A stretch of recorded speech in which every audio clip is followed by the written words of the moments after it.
.7 Light FM. Human League is there. Morning Dave is here. Appreciate you joining me this morning. It's 8:40 now, 20 before 9. Not that one. That one there is.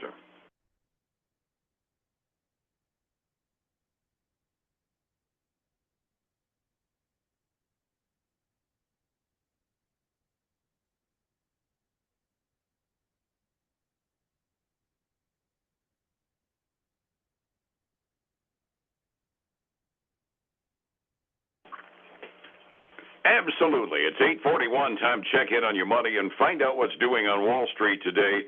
Things that don't involve Dave's fat fingers and pushing the wrong buttons. On the telephone is my friend Phillip Statler from Statler Financial Services. Good morning, Phillip. How are you?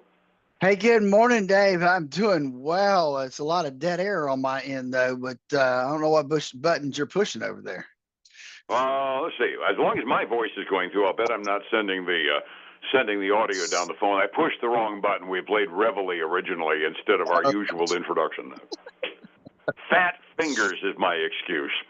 Yesterday on the market, we had a pretty good day on balance. The Dow lost 26 points, but the Standard & Poor's was over 6,000 for a little while during the day, ended up a little over 0.5%, 33 points at the end of the day, still under 6,000, but had a relatively good day through it all. NASDAQ, on the other hand, up a full 1.25%. We were up 243 points on NASDAQ.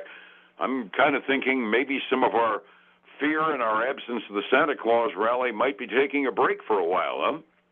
Well, at least it looks like on some. I mean, NASDAQ really had a great day yesterday. It's and it's really kind of flat this morning, so not really giving much of it back. And so, yeah, the big 30, we'll see what they can do today. And it wasn't a big miss, right? It was just off by less than 0.1%. So, that and the Russell 2000 were just slightly in the red yesterday. Yeah, and I'd be tempted to call 26 points in the Dow. That's pink more than red. That's 0.06%. That almost boils down to statistical wobbles. This week is going to be full of market-moving information, though, because the first being last Wednesday, we're doing the first week of the month this week. That means it's employment week. 10 o'clock this morning, we get a picture of what the JOLTS report says job openings are going to look like, and they're expecting 7.7 million job openings in the country. I don't know whether that's what the Fed would like to see or not, but if we make it, it'll at the very least be a neutral day at 10 o'clock this morning, right? Well, yeah, I think that would be, good to see because they've been trending down. Job openings have been trending down. So the question is, basically, the expectation is for them to remain the same as they were last month, and so we'll see what that number looks like. And then you got ADP on Wednesday, and that's the expectation right now. What I'm seeing is it's to be a little bit less than what it was last month. Yeah, I got 130,000 expected in the private sector, and that's down from 146 from last month. Again, we always emphasize with ADP, they generally have the number way off, but they do have the direction generally, and I say generally, directionally they're accurate. So it'll be interesting to see that. Of course, then first-time unemployment claims on Thursday, and then the proverbial and sometimes fictitious national unemployment rate and job creation numbers on Friday. We're going to have an awful lot to talk about and an awful lot to watch this week, aren't we? And actually, Dave, unemployment will actually come out tomorrow. Initial jobless claims, because the government shut down for President Carter's funeral on Thursday. The market's that's right. Closed. Yeah, the market is, my understanding, the market's going to do a half day on Thursday from what I was reading. Have plans changed on that? I don't know. I originally saw that it was going to be closed, but I haven't seen it updated. Yeah. Need to double check. Yesterday, one of my tip sheets was saying it was going to be a half day on Thursday, but yeah, the government shut down on Thursday. That's right. We'll get the initial claims tomorrow, so it will be a busy day. And the process of trying to be annoying about it all, speaking of the government, one of our Federal Reserve governors was out and doing her level best to talk the market down and advance the change in administration. Governor Lisa Cook hit the rubber chicken circuit yesterday and basically said that the market is cruising for a bruising. We're overvalued. Bad economic news or a change in investor sentiment could cause a, quote, precipitous decline in equities. And yet, actually, you and I have been talking about this for a long time. The cyclically adjusted price to equity ratio on the Standard & Poor's 500 is up around 37 right now. I hate to say it, but the lady's got a point, doesn't she? Yeah. It's a little frothy right now when we look at earnings, and so that's and we've been expecting some kind of pullback, just not been getting it. When we look at where we are and what the earnings are and the future earnings, they just keep floating up. And so we'll continue to kind of look at the numbers and see if we don't get a new standard set somewhere. Absolutely. We kind of got a 5% mini correction at the end of the year when Santa Claus took the rally off, but it wasn't boiling down to a full correction. And maybe, just maybe, with the projected earnings growth on the S&P this year up around 15%, we can come closer to reasonable multiples on the broader market before something does change our mind and prompt a bunch of big guys to sell. Yeah, we'll continue. I was just looking that, Dave, I'm sorry, a little sidetrack. The market will be totally closed all day on Thursday. Okay. Yeah, I had a half a day on one of the tip sheets, but it was just a side mention, so I wasn't really giving it a whole lot of credibility. Government closed on Thursday, and the market itself. We'll find something to talk about, I'm sure, right? That's right. Absolutely. We always seem to. Like I said, labor market is kind of the shift on the focus for the entire week this week. Jolts today in the process. Got to make mention that NVIDIA all of a sudden took off again yesterday, hit an all-time record high. 15% revenue growth pushed NVIDIA's stock up to a new record high. You'd almost think they'd reported their earnings, didn't you? You would think so, but they did make an announcement, and that's probably why. They announced a new gaming chip for PCs. And so that's going to be a big deal with them. And then Micron Technology, they got a big boost yesterday because NVIDIA basically said, we're buying their, we're sourcing their G7 memory chips. And so that gave them a big bump yesterday as well, or this morning. And that would explain the NASDAQ's growth yesterday, because those two are two of the big kahunas on the NASDAQ exchange. Yeah, exactly. Yeah, definitely are. Got to make mention of the interest rates again, because you and I have been kind of harping on that, but it is still a major point of concern. It's an indicator of just how secure investors feel. U.S. 10-year bonds are now in the civilized world, and I take Russia out of it because they're running 21% interest rates right now. But among the industrialized community, we've got the second highest 10-year bond rate in the world right now. The U.K. is a few points above us. But beyond that, we were talking before we went on the air. About 5 years ago, you and I were making fun of Italy because they were running their national debt on plastic for all intents and purposes. The Italian 10-year bond is now at 3.597%. U.S. 10-year bonds are yielding 4.634%. What interest rate decreases we now ask the Federal Reserve, right?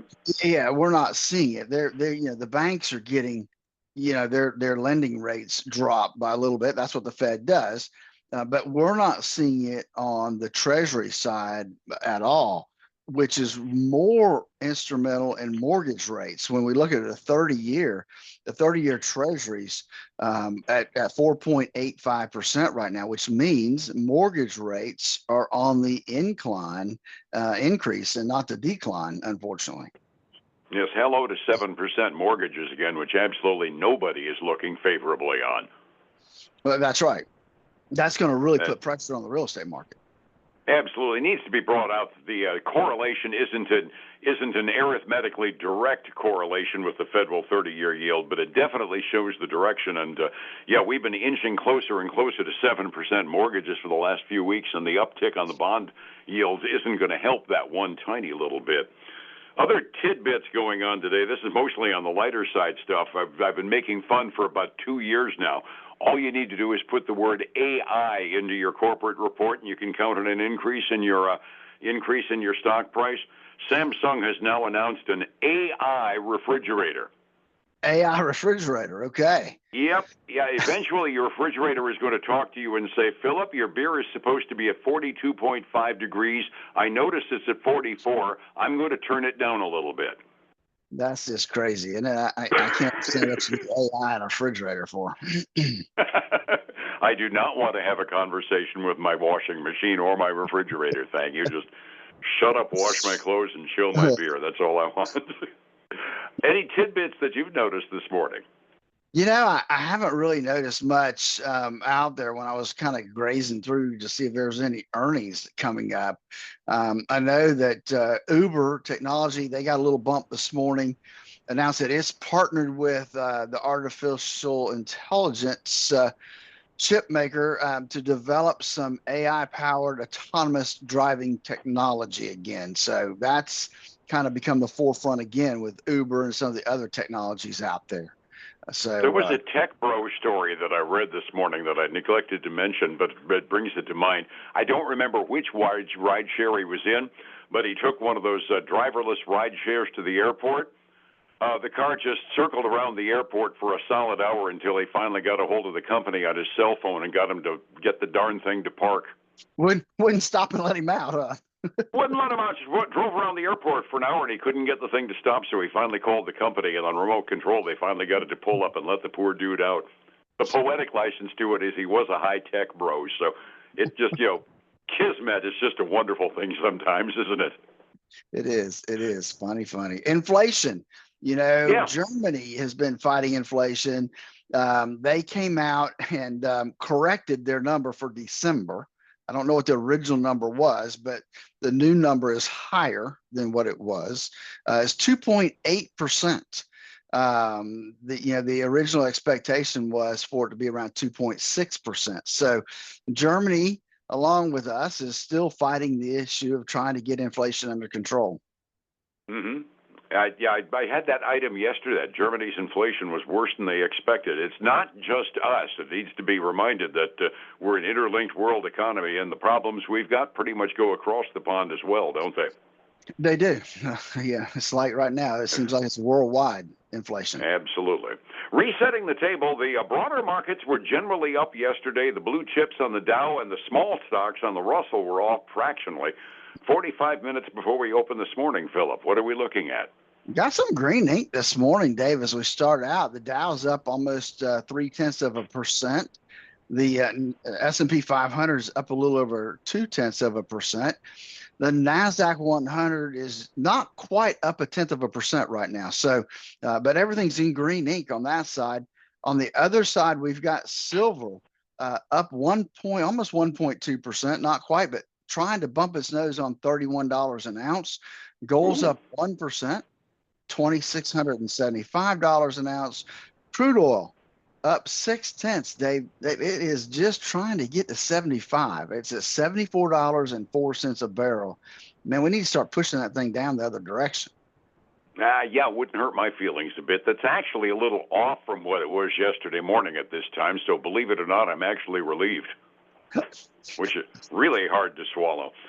Overseas markets, the Chinese markets recovered a little bit overnight, meaning the Asian Rim on balance was up at the close at 6 a.m. Over in Europe, it's a really mixed bag. The UK is off by 0.8%, but the other markets generally going up. So the average European index this morning, about halfway through their trading day, up between 0.25% and 0.33%. So let's call it green ink on balance over there.